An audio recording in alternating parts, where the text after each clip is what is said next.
Hey, welcome back to Milton Daily Homes. Chuck here. We got a list of 35 properties, and on the weekend we went for the big bike ride for the Heart and Stroke Foundation and raised about $3,000 for the Heart and Stroke Foundation. Basically, all the things they do, education and treatment and research and all the rest of it. So let's talk about today's list. It's a multi-day search, which means we have to sort by price. So I click this column here, and I'll give you a sense of the ones that I think you should probably pay attention to.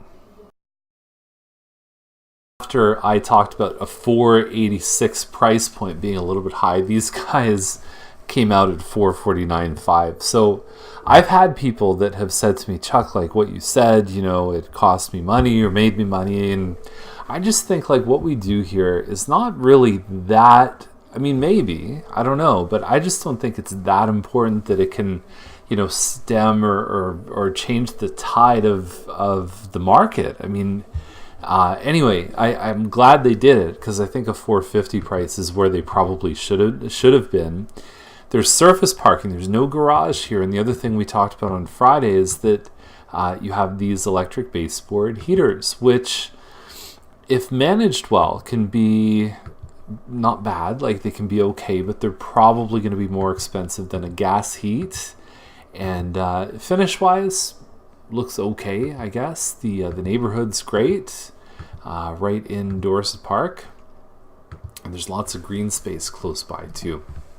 So we just saw a unit in Green Life sell for over $600,000. Not really that much different than this one, same size, and it was done up well. It was more done up than this one, but I would rather. There's a lot I can do to this condo for $50,000, and the building's great. Condo fees are $161. It includes 2 parking spaces. So there's one underground. There's one on the surface.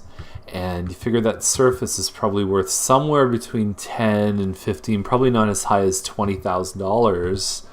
And it looks good. I like the price here. I think the price per square foot at $550 is still better than Art on Main, which is going to have high condo fees for all those fancy amenities they're selling people.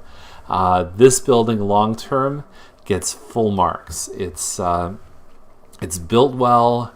It's built to last, it's energy efficient, and you're not going to break your back on a $161 condo fee for over 1,000 square feet. It's some of the lowest fees in Canada. Now, I really like this one on Woodward. We skipped a whole bunch in the list. We're at number 20 in the list. So the 88 by 143 feet is a nice size property. It's probably 10% deeper and 25 to 30% wider than even some of the biggest lots downtown. So there's a lot of green space around this one. You get the gumwood trim here. You get a lot of great finishes. I think there's enough done in here that you could kind of live with it. Like you could maybe even paint the cupboards, but you can replace the floors. A little bit of clutter in here, but I think you'd expect that in a home like this. So it's a 1.5 story. So you have a bathroom on the main level with a shower, and then you have a full bathroom with tub and shower up on the second floor. Sometimes you find that on a 1.5 story, you find that the sloping ceiling can cause height restrictions in certain areas too. So the home is over 1,500 square feet. And I tell you, I like it at this price. I think the lot is going to retain. The lot is probably worth on its own $700, I'd say. And then it's like, to get the house, you've still got enough bones there that it makes sense to add the premium in. So it's a cool one. Now, the interesting thing about this one on Haas, I haven't talked about this in a long time, actually. So when you list a home, there's actually 4 of the most common categories: detached, semi, and townhouse.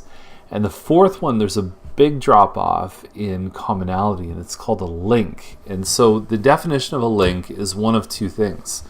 Like this one, you're either attached by a non-interior wall, which is basically your garage. So you can be attached by your garage, but none of the bedrooms, family room, anything is touching the other property or the other house. Or sometimes what you see is that the garages are separate, but at some point, either the foundation wall or a slab across them, but there's something underground that attaches the homes. And a lot of times the ones that are linked by underground look detached and they're listed as detached homes. And functionally, they really are. Something like this, on occasion, I've seen a home like this on Haas be listed as detached, and the agent says, well, it's not really detached, but we're going to list it like that to try and open the audience up.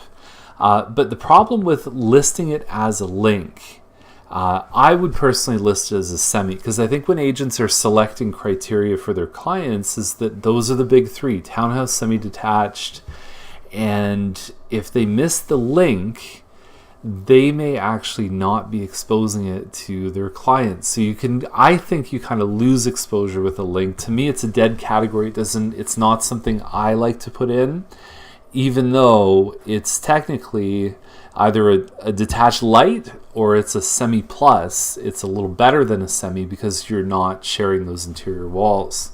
But from an exposure perspective, I think it's better to call it a semi.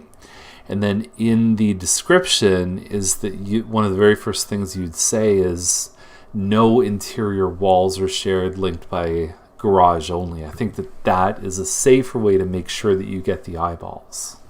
So Nunn Court gets my pick of the day. Why? Because it has everything somebody would want. It's a little less than 2,000 square feet, so it's not the biggest double car garage you're going to see. But it has it where it counts, as Han Solo would say.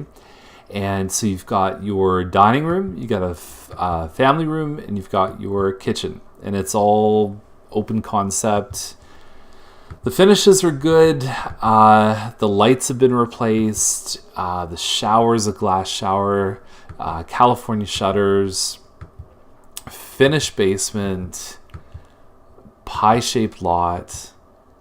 I mean, it's just, and the street, Nunn Court is a lovely kind of street for, riding a bike or playing hockey. So just over and over and over, just like one, everything is getting points on this home. It's a great move up option for someone.